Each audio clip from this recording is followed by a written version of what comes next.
பற்றி விரிவான சொற்பொழிவு ஆற்ற வருகின்றார் 8ஆம் வகுப்பு மாணவர் மோகனகிருஷ்ணன். சுதந்திரமாய் வாழ வழி செய்த இறைவனுக்கு முதல் வணக்கம். அவையோருக்கு அடுத்த வணக்கம்.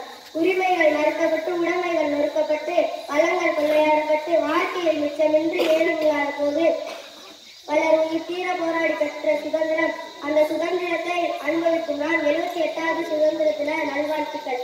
ஆம், என் தலைப்பு சுதந்திர தின விழா. சுதந்திர தின விழா என்பது நம் இந்திய திருநாடு அந்நியனின் ஆதிக்க பிடியிலிருந்து கட்டவிழ்க்கப்பட்டு விடுதலை பெற்ற நாளை நினைவு கூறும் வகையில் நம் பாரத பிரதமர் அவர்கள்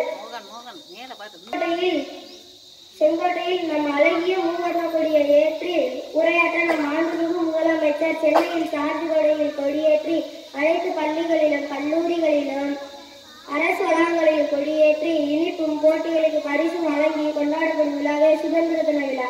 சும்மா கிடைத்துவிட்ட அந்த சுதந்திரம் எத்தனை கச்சேரிகள், எத்தனை போராட்டங்கள், எத்தனை உயிர் தியாகங்கள் அத்தனைக்கும் முற்றுப்புள்ளி வகித்து 1947ஆம் ஆண்டு ஆகஸ்ட் திங்கள் 15ஆம் நாள் சுதந்திரம் என்ற காற்றை மலர செய்து சென்றனர். தீபகற்ப நாடான நம் இந்திய திருநாட்டில் சுதந்திரம் என்ற காற்றை சுவாசிக்க காந்தியடிகள், வல்லபாய் பட்டேல், கொடிகாத்த குமரன், கப்பலோட்டிய தமிழர், ஜான்சி ராணி, கட்டபொம்மன், காமராஜர் ஆகியோர் என பலர் பாடுபட்டனர். இவ்வாறு பாடுபட்டு கல்வி பேசி எழுத்த பெண்ணுரிமை எவரும் எம் மதத்தை தழுவலாம் என பல்வேறு சுதந்திரங்கள் கிடைத்தாலும் இன்று அத்தனை சுதந்திரங்களுக்கும் ஒரு சில இடங்களில் கேள்விக்குறியாகவே இருக்கின்றது.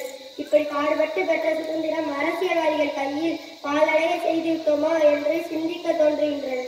நாம் அடுத்த தலைமுறையினருக்கு சுதந்திர இந்தியாவில் சுதந்திர காற்றில் கல்வி பல கற்று உயர் பதவிகள் பெற்று நேர்மையாய் உண்மையாய் நமக்கு சுதந்திரத்தை பெற்று தந்த நம் மூதாதையர் கனவுகள் பல நினைவாகிட லஞ்சமற்ற ஊழலற்ற உன்னதமான இந்தியாவை உருவாக்குவோம். பெற்ற சுதந்திரத்தை பேணி காப்போம். நன்றி, வணக்கம். ஜெய் ஹிந்த், வந்தே மாதரம்.